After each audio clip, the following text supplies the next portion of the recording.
اور شب قدر مغفرت کی رات، سب سے اونچا مہینہ ہے اور سب سے اونچی رات ہے، لیکن حضور اکرم صلی اللہ علیہ وسلم نے فرمایا کہ 4 قسم کے لوگوں کی مغفرت شب قدر میں بھی نہیں ہونی۔ 4 قسم کے لوگوں کی مغفرت شب قدر میں بھی نہیں ہونی۔ پہلا، شراب پینے والا، اس کی کوئی مغفرت نہیں، یہ ام الخبائث، سارے گناہوں کی ماں، جڑ، بنیاد، تو اس لیے شراب پینے والے کی کوئی مغفرت نہیں، اللہ کے نبی فرما رہے ہیں۔ دوسرا، ماں باپ کا نافرمان، چاہے پہلی صف کا نمازی ہو، ہر سال کا حاجی عمرہ کرنے والا ہو، اس کی مغفرت نہیں اگر ماں باپ کا نافرمان۔ ایک صحابی نے عرض کیا حضور ماں باپ کا کیا حق ہے؟ فرمایا کہ یا وہ تیری جنت ہے یا تیری جہنم ہے، ان کی اطاعت کرے گا، خدمت کرے گا، فرما برداری تو جنت، ان کو دکھ دے گا تو جہنم۔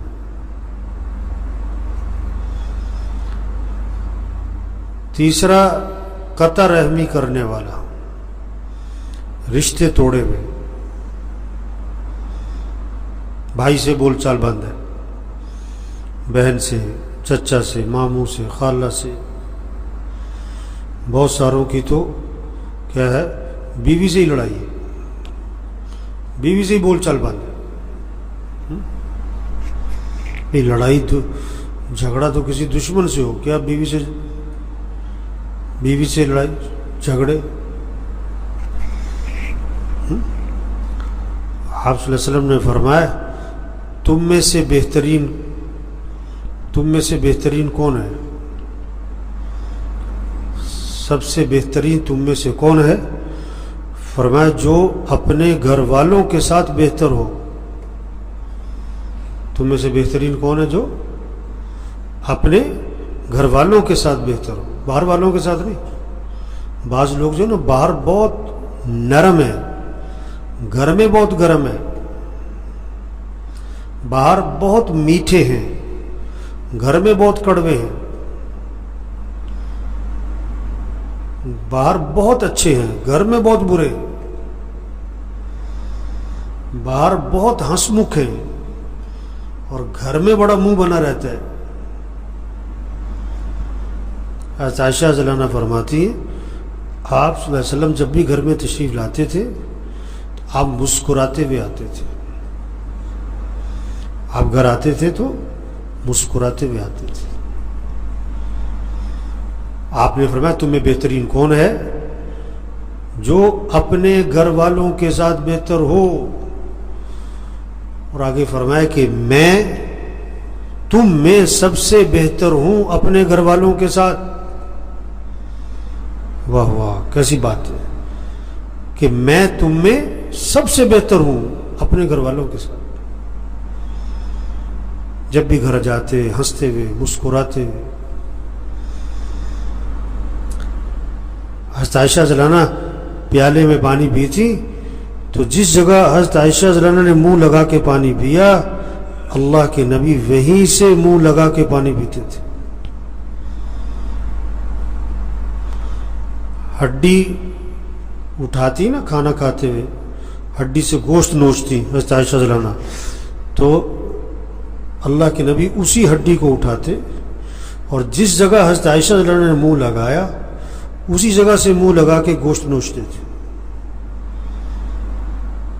میں تم میں سب سے بہتر ہوں اپنے گھر والوں کے ساتھ۔ بعض لوگوں کا رویہ گھر میں ٹھیک نہیں ہے، بیوی بچوں کے ساتھ ٹھیک نہیں ہے، بہن بھائیوں کے ساتھ ٹھیک نہیں ہے، باہر بڑے اچھے بنے ہوئے ہو۔ تم میں سے بہترین کون ہے؟ جو اپنے گھر والوں کے ساتھ بہتر ہو، اور میں تم میں سب سے بہتر ہوں اپنے گھر والوں کے ساتھ۔ ایک سفر میں تھے اللہ کے نبی، حضرت عائشہ رضی اللہ عنہا بھی ساتھ تھی، صحابہ بھی تھے. آپ نے صحابہ سے فرمایا تم آگے چلے جاؤ بھائی. آپ نے حضرت عائشہ سے فرمایا کہ عائشہ چلو مقابلہ کرتے ہیں، دیکھتے کون آگے نکلتا ہے. لو سید الکونین، سید الانبیاء، اپنی بیوی کے ساتھ کیا لگا رہے ہیں؟ دوڑ لگا رہے ہیں، دیکھو کون آگے نکلتا ہے. تو حضرت عائشہ آگے نکل گئے. پھر ایک عرصے کے بعد آپ سفر میں تھے، آپ نے حضرت عائشہ سے کہا کہ عائشہ چلو آج پھر دوڑ لگا. تو اس وقت تک حضرت عائشہ رضی اللہ عنہا کا بدن تھوڑا بھاری ہو چکا تھا. اب جو مقابلہ ہوا تو اللہ کے نبی آگے نکل گئے. آپ نے کہ عائشہ اس دن کا بدلہ آج اتار دیا میں نے. یہ گھر کی زندگی ہے، گھر کا ماحول خوبصورت بناؤ. گھر کا ماحول پرسکون بنے گا جب آپس میں محبتیں ہوں گی، اور گھر کا ماحول کیا ہے؟ جہنم بن جائے گا اگر آپس میں نفرتیں ہوں گی. چوتھا، دل میں کینہ رکھنے والا. دل میں کینہ، کسی کا نقصان چاہتا ہے، بس پلان ہی کرتا ہے کہ اس کی ایسی تیسی، اس کا کاروبار کا نقصان ہو جائے، اس کے گھر کا نقصان ہو جائے، اس کا یوں ہو جائے. بس کسی کے بارے میں اس کا دماغ چلتا رہتا ہے، کس کا نقصان ہو. تو یہ 4 قسم کے لوگ ہیں کہ جن کی مغفرت رمضان میں بھی نہیں ہونی، شب قدر میں بھی نہیں ہونی. حالانکہ شب قدر مغفرت کی رات ہے. اس لیے بھائی دیکھیں، ہم ان 4 میں سے کسی ایک میں تو نہیں آ رہے. یہ تو ہم کہہ سکتے ہیں یقین کے ساتھ کہ یہاں کوئی شراب پینے والا نہیں بیٹھا ہوا. یہ نہیں کہہ سکتے کہ یہاں کوئی ماں باپ کا نافرمان نہیں بیٹھا ہوا، یہاں قطع رحمی کرنے والا نہیں بیٹھا ہوا، یہاں کیا ہے کینہ رکھنے والا کوئی نہیں بیٹھا ہوا. یہ نہیں کہہ سکتے. ایک بہت بڑا طبقہ ہے، دل میں کینہ ہے، قطع رحمی ہے، ماں باپ کی نافرمانی ہے. عبداللہ بن مسعود رضی اللہ عنہ مجمع میں بیٹھے تھے، فرمانے لگے کہ جو ان میں سے قطع رحمی میں مبتلا ہے، جو اس مجمع میں قطع رحمی میں مبتلا ہے، اٹھ کے باہر چلا جائے. کیوں؟ ہم دعا مانگنے لگے ہیں، اور جس مجمع میں قطع رحمی کرنے والا بیٹھا ہو اس پورے مجمع کی دعا قبول نہیں ہوتی، اس پورے مجمع کی دعا قبول نہیں ہوتی. قطع رحمی کیا؟ رشتے توڑے ہوئے. صاف حدیث میں آتا ہے قطع رحمی کرنے والا جنت میں نہیں جائے گا. تو بھائی رشتوں کو ملائیں، جوڑیں.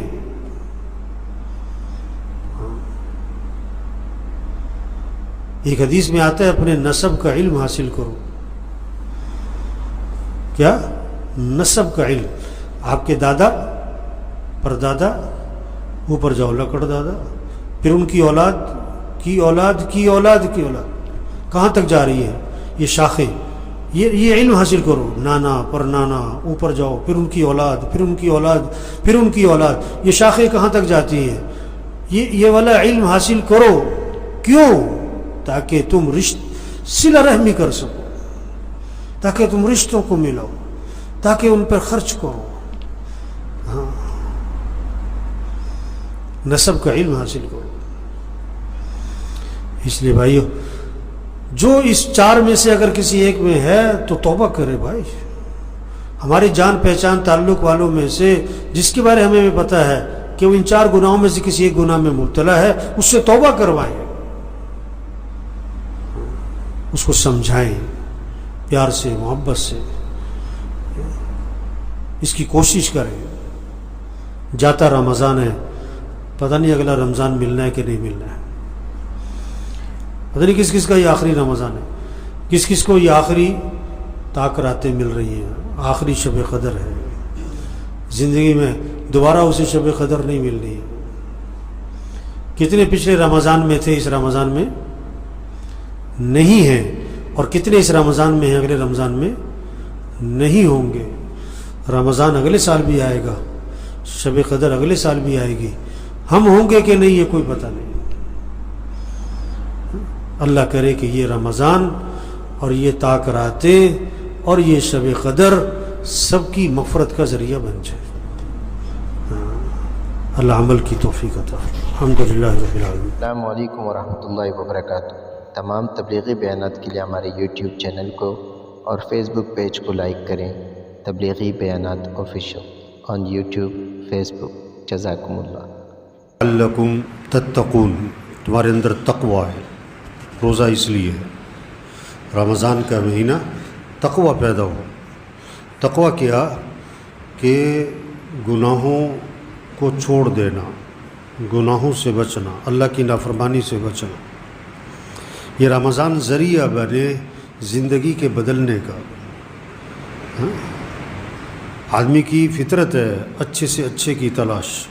یہ نہیں کہ کھانا ہو، کہتا ہے کھانا اچھا ہو کہ فلاں جگہ جاؤ یار فلاں کا کھانا بہت اچھا ہے، یار فلاں جگہ سے کپڑے سلوانے وہ بڑا اچھا سیتا ہے. انسان کی فطرت ہے اچھے سے اچھا. صرف یہ نہیں کہ کھانا، صرف یہ نہیں کہ کپڑے سل جائیں، صرف یہ نہیں کہ وہ روزہ رکھنا ہے. روزہ اچھے سے اچھا رکھے، روزے میں حسن پیدا کرے، روزے میں نکھار پیدا کرے، روزے میں کمال پیدا کرے، روزے کو خوبصورت بنائے.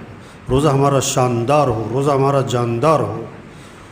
پھر روزے سے تقوی پیدا ہوگا، پھر روزے سے تقوی پیدا ہوگا. رمضان کو صحیح گزارے.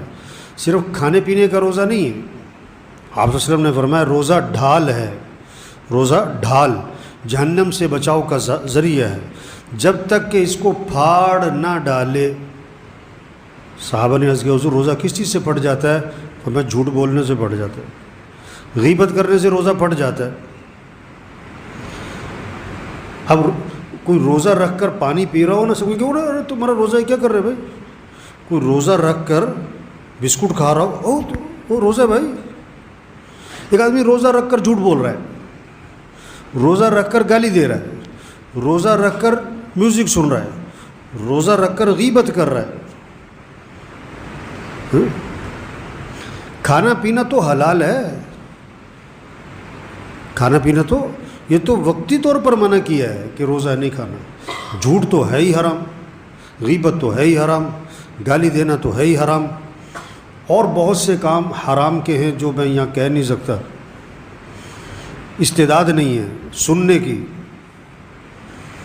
برداشت نہیں ہے کہ یہ کیسے جی. ایک آدمی 10 سال سے شراب پیتا ہے نا، اس کے سامنے کوئی سور کا گوشت رکھ کے کہے گا حرام ہے، اور شراب کیا ہے.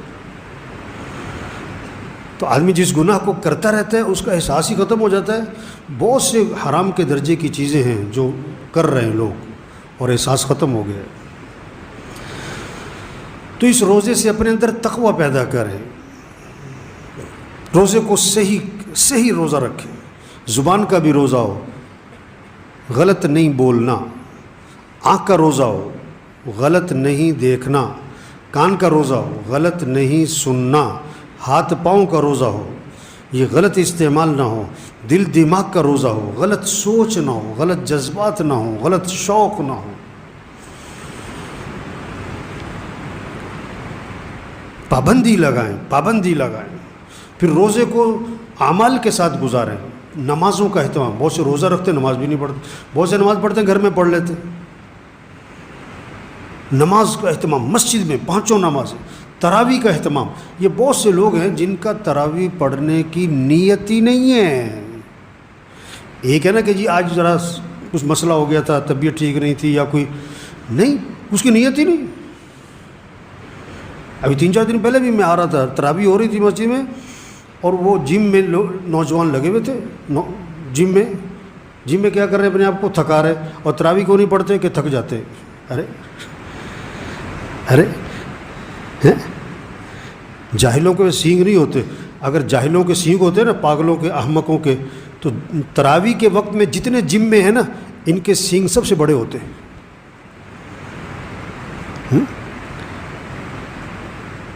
تراویح پڑھیں. حدیث میں 2 چیزیں آتی ہیں جو رمضان میں روزہ رکھیں اور رات کو قیام کریں. 2 چیزیں ہیں جو رمضان میں روزہ رکھیں پھر رات کو قیام کرے، اللہ اس کے گناہوں کو معاف فرما دے. روزہ اپنی جگہ ہے، تراویح اپنی جگہ ہے. اللہ کے سامنے کھڑے ہوں، قیام، رکوع، سجدہ، شوق ہو، ذوق ہو، روزہ، اہتمام، قرآن کی تلاوت، ذکر، دعا. اب یہ 5واں روزہ آ گیا، 5واں آ گیا نا کہ 6واں آ گیا؟ 5واں. اب یہ سب اپنے آپ سے پوچھیں کتنا وقت قرآن پہ گزر رہا ہے، کتنے سپارے روز پڑھ رہے ہیں. ایک ہوتا ہے گاڑی پر، ایک ہوتا ہے موٹر سائیکل پر، ایک ہوتا ہے سائیکل پر. اور جس کے پاس سائیکل بھی نہ ہو کیا کہتے ہیں؟ یہ بہت ہی غریب آدمی ہے. جو رمضان میں ایک سپارہ بھی روز نہ پڑھے یہ بہت، بولو بھائی، یہ بہت کیا ہے؟ غریب. کہاں کا؟ قبر کا. یہ قبر کا فقیر ہے، یہ قیامت کا فقیر ہے، یہ آخرت کا فقیر ہے، چاہے کروڑ پتی ہو. کسی کا ہوتا ہے 4 کنال کا گھر، کسی کا ہوتا ہے 1 کنال کا، کسی کا ہوتا ہے 5 مرلے کا، کسی کا ہوتا ہے 2 مرلے کا، اور کوئی ہوتا ہے کرائے پہ. فرق ہوتا ہے نا. رمضان میں بھی جو قرآن نہیں پڑھ رہا ہے یہ کیا ہے؟ انتہائی فقیر آدمی ہے قبر کا. ایمان کے اعتبار سے فقیر ہے یہ آخرت کے اعتبار سے فقیر ہے یہ. ایک ہوتا ہے دنیا کا فقیر، ایک ہوتا ہے آخرت کا فقیر. بڑا فقیر کون سا ہے؟ بڑا فقیر ایک ہوتا ہے مال کا فقیر، ایک ہوتا ہے اعمال کا فقیر. رمضان اور قرآن اس کی تو خاص مناسبت ہے. قرآن تو رمضان میں نازل ہوا، اور جتنی بھی آسمانی کتابیں ہیں یہ رمضان میں آئی ہیں. اور جبریل علیہ السلام حضور صلی اللہ علیہ وسلم کے پاس تشریف لاتے تھے رمضان میں اور قرآن کا دور فرماتے تھے. اب سب دیکھیں، آپ کا بیٹا قرآن پڑھ رہا ہے، بھائی قرآن پڑھ رہا ہے، بیٹی قرآن پڑھ رہی، بہو قرآن پڑھ رہی، بچے قرآن پڑھ رہے ہیں. قرآن، ذکر. آپ صلی اللہ علیہ وسلم نے فرمایا رمضان میں 4 چیزوں کی کثرت کرو. لا الہ الا اللہ، لا الہ الا اللہ، لا الہ الا اللہ. کثرت سے پڑھو. اور کثرت علماء کہتے ہیں 300 دفعہ پڑھا نا تو کثرت میں آئے گا. اب ہم دیکھیں، ہم رمضان میں 300 دفعہ پڑھ رہے ہیں لا الہ الا اللہ، لا الہ الا اللہ. 10 منٹ بھی نہیں لگنے. اور دوسرا استغفار کی کثرت کرو. استغفر اللہ، استغفر اللہ، استغفر اللہ. تیسرا اللہ سے مانگو کہ اللہ میرا ٹھکانہ جنت بنا دے. چوتھا کہ اللہ مجھے جہنم سے بچا لے. اب ہم روزانہ کتنا اللہ سے مانگ رہے ہیں کہ اللہ میرا ٹھکانہ جنت بنا. ابھی تو کیا مانگتے ہیں؟ پیسے دے دے. کیا مانگتے ہیں اللہ سے؟ کیا مانگتے ہیں؟ یہ نوجوان بیٹھے کہ ہم پاس ہو جائیں، ڈگری مل جائے. ٹھیک ہے، ہم اللہ کے محتاج ہیں، یہ بھی اللہ سے مانگیں. ہم اللہ کے محتاج ہیں. حدیث میں آتا ہے تسمہ بھی ٹوٹ جائے تو کس سے مانگو؟ تسمہ بھی ٹوٹ جائے ہم تسمے کے بھی محتاج ہیں. لیکن اصل چیز مانگنے کی رمضان میں کہ اللہ میرا ٹھکانہ کیا بنا؟ کہ جنت بنا. اور اللہ مجھے جہنم سے بچا. تو بھائی دیکھو رمضان آیا ہے اور جا رہا ہے. ایک گیا روزہ، دوسرا گیا، تیسرا گیا، کہ جی ایک عشرہ ختم، کہ جی دوسرا عشرہ ختم، لو جی رمضان ختم. تھوڑے دنوں میں یہ جملہ آئے گا کہ رمضان کیا ہو گیا؟ ختم ہو گیا. اور رمضان اگلے سال بھی آنا ہے، رمضان اگلے سال بھی آنا ہے. لیکن ہم ہوں گے کہ نہیں؟ ہم ہوں گے کہ نہیں یہ کوئی پتہ نہیں. رمضان آئے گا اگلے سال، ہمارا اگلے سال ہونا کوئی پتہ نہیں ہے. پتہ نہیں کس کس کا آخری رمضان ہے. تو سب نیت کرو اس رمضان کو قیمتی بنانا ہے انشاءاللہ. ذرا زور سے انشاءاللہ کو بولا ہے. کوئی جذبہ ہونا چاہیے، کوئی کرنٹ ہونا چاہیے بندے میں. شوق نظر آئے کہ رمضان ہے، مجھے صحیح گزارنا ہے. اچھا یہ بہت سے گڑبڑ کرتے، یہ جمعے کا روزہ رکھتے، یہ بہت سے. اس لیے آپ دیکھو کہ جمعے کے دن کیا ہوگا؟ رش زیادہ ہوگا، فجر میں بھی، باقی نمازوں میں بھی. یہ تو بچوں کو کہا جاتا تھا، چھوٹے بچوں کو، کہ چلو جمعہ روزہ رکھو تاکہ انہیں عادت پڑے. یہ بہت سارے بہانے مارتے ہیں کہ